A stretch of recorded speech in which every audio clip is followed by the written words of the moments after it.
जय Hind. Revolutionary activities के first phase के बारे में हम बात कर रहे थे और इससे पिछले वाले सेशन में हमने बात की थी कि महाराष्ट्र और पंजाब में क्या क्या रिवॉल्यूशनरी एक्टिविटीज़ हुई। इसके अलावा बहुत ब्रीफली हमने ये बात की थी कि अब्रॉड, इंडिया से बाहर, इंडियन रिवॉल्यूशनरीज़ ने किन किन रिवॉल्यूशनरी एक्टिविटीज़ में पार्टिसिपेट किया। उसी बातचीत को आगे बढ़ाते हुए आज हम बात करेंगे एक तो गदर रिवॉल्यूशन के बारे में, गदर पार्टी के बारे में। दूसरा हम देखेंगे कि कोमागाता मारू इंसिडेंट क्या है और फाइनली हम बात करेंगे गदर रिवॉल्यूशन के इवैल्यूएशन के बारे में। इन सभी टॉपिक्स के बारे में आज अपने को बातचीत करनी है, पढ़ना है। देखो शुरू करते हैं। सबसे पहले हम बात करेंगे गदर के बारे में। गदर पार्टी बेसिकली एक रिवॉल्यूशनरी ग्रुप था। इस गदर पार्टी का एक वीकली न्यूज़पेपर आता था जिसका नाम भी द गदर था। गदर पार्टी का हेडक्वार्टर कहाँ पे था? हेडक्वार्टर था सैन फ्रांसिस्को में। सैन फ्रांसिस्को यूएसए में गदर पार्टी का हेडक्वार्टर था। गदर पार्टी के मेंबर्स कौन थे? ज़्यादातर एक्स सोल्जर्स और ऐसे पीजेंट्स जो कि पंजाब से माइग्रेट करके आए थे यूएसए, जो कि पंजाब से माइग्रेट करके आए थे Canada in search of better employment opportunities. In peasants ने, इन एक्स सोल्जर्स ने मिल के गदर पार्टी को फॉर्म किया जो कि एक रिवॉल्यूशनरी ग्रुप था। गदर पार्टी के न्यूज़पेपर का नाम क्या था? द गदर। और गदर पार्टी का हेडक्वार्टर कहाँ पे था? सैन फ्रांसिस्को में। अल्टीमेटली गदर पार्टी को स्टैब्लिश कर दिया गया इन 1913। 1913 में गदर को स्टैब्लिश कर दिया गया, लेकिन उससे पहले भी प्री गदर भी बहुत सारे रिवॉल्यूशनरीज एक्टिविटीज़ में पार्टिसिपेट कर रहे थे। एक तरीके से प्लेटफॉर्म को ली डाउन कर रहे थे। वो लीडर्स कौन से थे? वो रिवॉल्यूशनरीज कौन से थे? एक थे रामदास पुरी, दूसरे थे जीडी कुमार, इसके अलावा तारकनाथ दास, सोहन सिंह और लाला हरदयाल। ये वो लोग हैं जो कि प्री गदर रिवॉल्यूशनरी एक्टिविटीज़ में पार्टिसिपेट कर रहे हैं, थोड़ा बहुत प्लेटफॉर्म ले डाउन कर रहे हैं। और ये जितने भी प्री गदर रिवॉल्यूशनरीज़ हैं, या फिर ये कहें कि जितने भी अर्ली एक्टिविस्ट हैं, इन लोगों ने दो बड़े इंपॉर्टेंट हाउसेस को स्टैब्लिश किया। एक तो स्वदेश सेवक होम स्टैब्लिश किया गया वैंकूवर में, कनाडा वैंकूवर में स्वदेश सेवक होम को स्टैब्लिश किया गया। और दूसरा यूनाइटेड इंडिया हाउस को स्टैब्लिश किया गया सिएटल में, सिएटल यूएसए में यूनाइटेड इंडिया हाउस को स्टैब्लिश किया गया। और इन दोनों हाउसेज ने रिवॉल्यूशनरी एक्टिविटीज़ को बढ़ चढ़ के प्रमोट किया। इन दोनों हाउसेज ने रिवॉल्यूशनरीज को बढ़ चढ़ के सपोर्ट किया। इन दोनों हाउसेज ने एक तरीके से फाउंडेशन रखी गदर पार्टी के एस्टेब्लिशमेंट की, और फिर अल्टीमेटली गदर पार्टी को एस्टेब्लिश कर दिया गया इन 1913। बेसिक सी बातचीत है। गदर पार्टी बेसिकली एक रिवॉल्यूशनरी ग्रुप था। एक्स सोल्जर्स और ऐसे पीजेंट्स जो कि पंजाब से माइग्रेट करके गए थे यूएसए, जो कि पंजाब से माइग्रेट करके गए थे कनाडा, उनसे मिलके बनी थी ये गदर पार्टी। गदर पार्टी के न्यूज़पेपर का नाम क्या था? The Gadar. हेडक्वार्टर कहाँ पे था? सैन फ्रांसिस्को में। प्री गदराइट्स की अगर बात करें तो उसमें एक है रामदास पुरी, जीडी कुमार, तारकनाथ दास, सोहन सिंह और लाला हरदयाल। ये जितने भी अर्ली एक्टिविस्ट हैं, इन्होंने दो बड़े इंपॉर्टेंट हाउसेस को एस्टेब्लिश किया। एक तो स्वदेश सेवक होम को एस्टेब्लिश किया, कहाँ पे? वैंकूवर में। और दूसरा यूनाइटेड इंडिया हाउस को एस्टेब्लिश किया, कहाँ पे? सिएटल में। इन दोनों हाउसेज ने एक तरीके से फाउंडेशन रखी गदर के एस्टेब्लिशमेंट की, और अल्टीमेटली गदर को एस्टेब्लिश कर दिया गया इन 1913। अब सवाल आता है कि इन गदराइट्स का प्रोग्राम क्या था, इनका आइडिया क्या था? इनका आइडिया ये था कि जितने भी अनपॉपुलर ऑफिशियल्स हैं उनको असैसिनेट किया जाएगा, रिवॉल्यूशनरी लिटरेचर को प्रमोट किया जाएगा, लोगों को एनकरेज किया जाएगा कि वो ज़्यादा से ज़्यादा रिवॉल्यूशनरी एक्टिविटीज़ में पार्टिसिपेट करें। जितने भी इंडियन ट्रूप्स अब्रॉड में स्टेशन किए गए हैं, मतलब ऐसे इंडियन ट्रूप्स जिनको ब्रिटिश गवर्नमेंट ने इंडिया के बाहर स्टेशन किया है, उनके साथ में मिलकर गदराइट्स काम करेंगे, उनको एनकरेज करेंगे कि वो सरकार को चैलेंज करने के लिए तैयार हों। और इसके अलावा आर्म्स को प्रोक्योर किया जाएगा और वर्ल्ड वाइड जितनी भी ब्रिटिश कॉलोनीज हैं उनमें रिवोल्ट्स किए जाएंगे।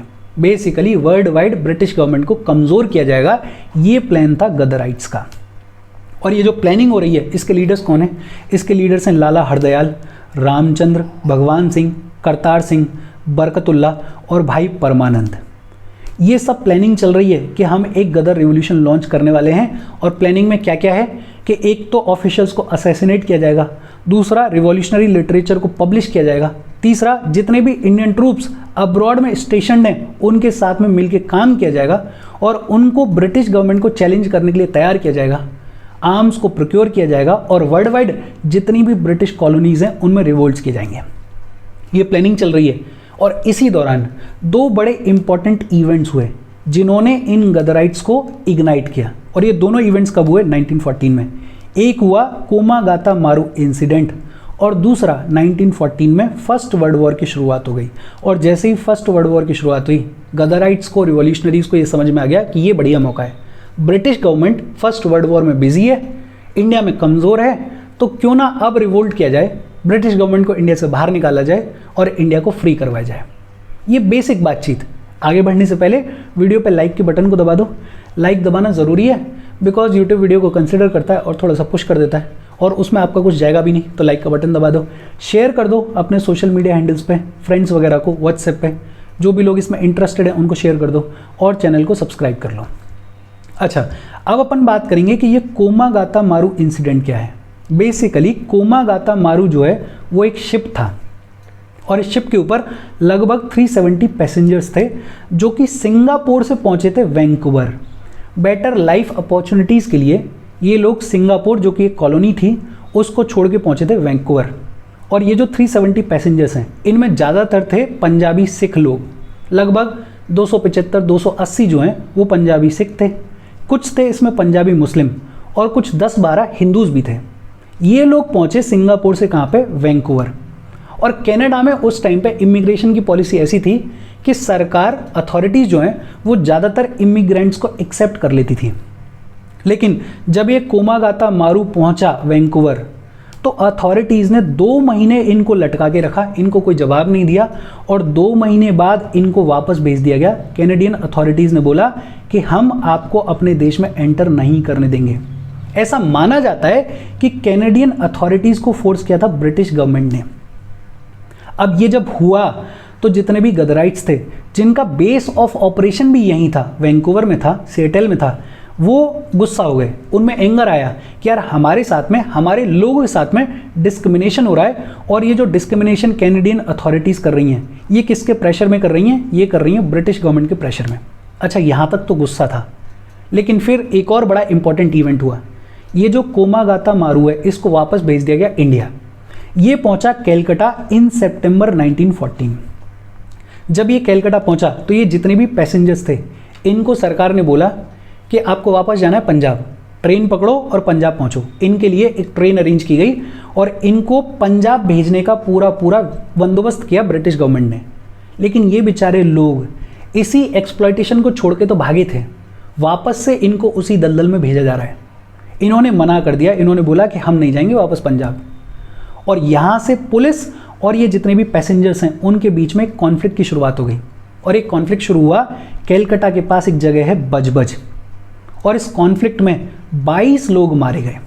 जब ये 22 लोग मारे गए तो जितने भी गदराइट्स थे, जितने भी रिवॉल्यूशनरीज थे, वो बेहद गुस्सा हुए। उनको एकदम से इग्नाइटिंग फैक्टर के तौर पे काम करेगा ये इंसिडेंट। एक तो ये कोमागाता मारू इंसिडेंट हो गया और दूसरा इसी दौरान वर्ल्ड वॉर 1 की शुरुआत हो गई। मौका भी बढ़िया है, ब्रिटिश गवर्नमेंट वर्ल्ड वॉर 1 में बिजी है, इंडिया में कमज़ोर है, तो रिवॉल्यूशनरीज ने, गदराइट्स ने प्लान किया कि हम एक वायलेंट रिवॉल्यूशन करेंगे और ब्रिटिश गवर्नमेंट को यहाँ से निकालेंगे और अपने देश को फ्री करवाएंगे। गदराइट्स ने डिसाइड किया कि वो एक वायलेंट रिवॉल्यूशन लॉन्च करेंगे अगेंस्ट द ब्रिटिश रूल। बहुत सारे गदराइट्स, बहुत सारे रिवॉल्यूशनरीज जो कि अब तक अब्रॉड थे, उन्होंने वापस इंडिया आने की शुरुआत करी। जैसे करतार सिंह वापस आए, जैसे रघुवर दयाल सिंह वापस आए, और इन लोगों ने इंडिया आके इस रिवॉल्यूशन की तैयारी करने की शुरुआत करी। रास बिहारी बोस और सचिन सान्याल को जिम्मेदारी दी गई कि आप लोग इस मूवमेंट को लीड करेंगे। पैसा कहाँ से आएगा? तो जनवरी-फरवरी 1915 में पंजाब में बहुत सारी पॉलिटिकल डेकॉइटीज़ हुई, बहुत सारी डकैतियाँ डाली गई, सरकार के खजानों को लूटा गया और इस पैसे के थ्रू इस गदराइट मूवमेंट को, इस गदराइट रिवॉल्यूशन को फंड किया जाएगा।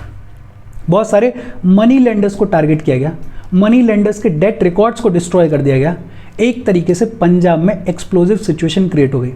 गदराइट्स जो हैं वो पूरी तरीके से तैयार थे कि अब हमें एक लंबा चौड़ा रिवॉल्यूशन करना है। और गदराइट्स ने डिसाइड किया कि हम फरवरी 21, 1915 को आर्म्ड रिवोल्ट करेंगे 3 जगह पे। कौन कौन सी 3 जगह? फिरोजपुर, लाहौर और रावलपिंडी। बेसिकली इन्होंने डिसाइड कर लिया कि फरवरी 21, 1915 को एक आर्म्ड रिवोल्ट लॉन्च किया जाएगा ब्रिटिश गवर्नमेंट के अगेंस्ट में 3 जगहों पे। कहाँ पे? फिरोजपुर में, लाहौर में और रावलपिंडी में। लेकिन जैसा हर बार हुआ वैसा ही इन गदराइट्स के साथ में हुआ। इनका प्लान एग्जीक्यूट हो पाता, इनका रिवॉल्यूशन एग्जीक्यूट हो पाता, उससे पहले ही इस प्लान को लीक कर दिया गया। ट्रेटर्स ने इसकी जानकारी सरकार को दे दी और सरकार को जैसे ही इसके बारे में पता चला, सरकार ने बहुत ब्रूचली इन गदराइट्स को, इन रिवॉल्यूशनरीज को सप्रेस करने की शुरुआत करी। सरकार इमीडिएटली लेकर आई एक बड़ा ही suppressive defence of India rules of 1915। जितनी भी रिवेलियस रेजिमेंट्स थी जिनके साथ में मिलकर गदराइट्स काम कर रहे थे, उनको इमीडिएटली डिसबैंडन कर दिया गया, लीडर्स को अरेस्ट किया गया, उनको डिपोर्ट किया गया। इनफैक्ट उनको विदाउट ट्रायल बहुत सीवियर सेंटेंसेस दिए गए। 45 लोगों को हैंग किया गया, 45 लोगों को फांसी दी गई। सचिन सान्याल, उनको काला पानी की सजा दी गई।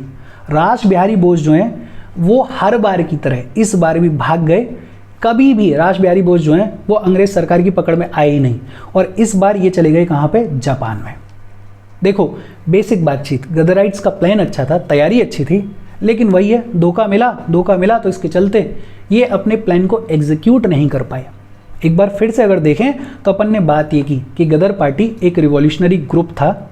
इसमें एक्स सोल्जर्स और ऐसे पीजेंट्स जो कि पंजाब से माइग्रेट करके गए थे यूएसए, जो कि पंजाब से माइग्रेट करके गए थे कनाडा, वो लोग मेंबर्स थे इसके न्यूज़पेपर का नाम क्या था? गदर। हेडक्वार्टर कहाँ पे था? सैन फ्रांसिस्को में। स्टैब्लिश कब किया गया? 1913 में। प्रोग्राम क्या था कि हम ऑफिशियल्स को असैसिनेट करेंगे, रिवॉल्यूशनरी लिटरेचर को पब्लिश करेंगे, इंडियन ट्रूप्स के साथ में मिलकर काम करेंगे, और वर्ल्ड वाइड जहाँ भी ब्रिटिश कॉलोनीज हैं वहाँ पर रिवोल्ट किए जाएंगे। ये तैयारी कर रहे थे। दो बड़े इंपॉर्टेंट इवेंट्स हुए इसी दौरान, एक तो कोमागाता मारू इंसिडेंट और दूसरा वर्ल्ड वॉर 1 की शुरुआत हो गई। कोमागाता मारू इंसिडेंट क्या है? कोमागाता मारू बेसिकली एक शिप था जो कि लगभग 370 पैसेंजर्स के साथ में सिंगापुर से पहुंचा वैंकूवर। और ये जो 370 पैसेंजर्स हैं इनमें ज़्यादातर सिख लोग थे और पंजाबी मुस्लिम लोग थे। कनाडा की इमिग्रेशन पॉलिसी तब ऐसी थी कि ज़्यादातर लोगों को कनाडा में अलाउ कर दिया जाता था, बट इन लोगों को लगभग 2 महीने तक कैनेडियन अथॉरिटीज़ टालती रहीं और 2 महीने बाद इन लोगों को मना कर दिया गया। ऐसा कहा जाता है कि कैनेडियन अथॉरिटीज़ ने ये किया ब्रिटिश गवर्नमेंट के प्रेशर में। शिप को वापस भेज दिया गया। शिप पहुंचा वापस कैलकाटा कब? सितंबर 1914 में। और सरकार ने पूरा बंदोबस्त किया कि ये जितने भी पैसेंजर्स हैं इनको वापस भेजा जाएगा पंजाब, उसी जगह पे जहां इनको एक्सप्लॉयटेशन फेस करना पड़ रहा था। जिस एक्सप्लॉयटेशन से बच के गए थे वहीं वापस भेज रहे थे। लोगों ने मना कर दिया। पुलिस के साथ में इनका कॉन्फ्लिक्ट हुआ। कैलकाटा के पास एक जगह है बजबज नाम की, वहाँ पे, और इस कॉन्फ्लिक्ट में 22 लोग मारे गए। इससे गुस्सा होकर जितने भी रिवॉल्यूशनरीज हैं, जितने भी गदराइट्स हैं, उन्होंने प्लान किया कि हम ब्रिटिश रूल के अगेंस्ट में एक लंबा चौड़ा वायलेंट अटैक लॉन्च करेंगे। बहुत सारे रिवॉल्यूशनरीज जो कि अब तक बाहर रह रहे थे वो इंडिया आए। रास बिहारी बोस और सचिन सान्याल, इनको जिम्मेदारी दी गई कि आप मूवमेंट को लीड करेंगे। बहुत सारी डकैतियाँ डाली गई, सरकार के खजाने लूटे गए।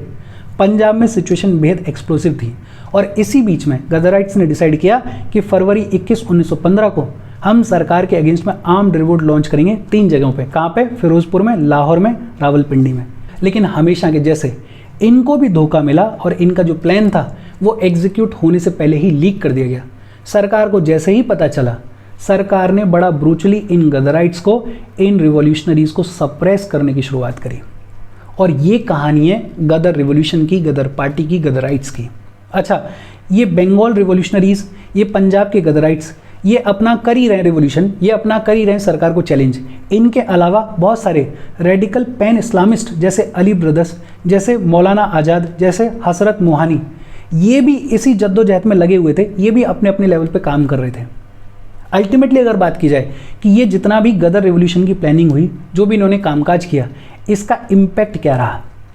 देखो, ये जो गदर पार्टी है ये मिलिटेंट नेशनलिज्म को प्रीच तो कर रही थी, लेकिन हाँ, ये कंप्लीटली सेक्युलर थी। सेक्युलर किस सेंस में थी कि कोई भी गदर पार्टी को ज्वाइन कर सकता था। जो भी नेशनल इंटरेस्ट में काम कर रहा था वो गदर पार्टी को ज्वाइन कर सकता था, कोई दिक्कत वाली बात नहीं थी। लेकिन इनकी कुछ कमियां थी। एक तो कमी इनकी ये थी कि इनके पास में कोई इफेक्टिव लीडरशिप नहीं थी। इनकी जो ऑर्गेनाइजेशन है वो प्रॉपरली ऑर्गेनाइज्ड नहीं थी। दूसरा, सबसे बड़ी बात, इन्होंने तैयारी की लेकिन इन्होंने प्रिपरेशन को अंडर एस्टिमेट किया। इन्होंने जितनी तैयारी की उतनी तैयारी इनफ नहीं थी सरकार को चैलेंज करने के लिए। और कुछ लोग ये भी कहते हैं कि लाला हरदयाल जो कि इन गदराइट्स को लीड कर रहे थे, he was unsuited for the job of an organiser. मतलब कुछ लोग ये कहते हैं कि लाला हरदयाल जो हैं वो उतने केपेबल लीडर नहीं थे। ओवरऑल देखा जाए तो एक अटेम्प्ट किया इन लोगों ने सरकार को चैलेंज करने का, एक रिवॉल्यूशनरी एक्टिविटी करने की कोशिश करी, लेकिन हमेशा की तरह ये लोग भी फेल हो गए। बट अटेम्प्ट को अप्रिशिएट किया जाएगा, अप्रिशिएशन बनता है इनका। और इसके साथ गदर रिवॉल्यूशन की बातचीत खत्म हो गई। इस चैप्टर में 2 और छोटे छोटे से टॉपिक्स बचे हैं, उनको अपन अगले सेशन में पढ़ेंगे। यहाँ तक कोई डाउट हो तो please comment. Thank you very much.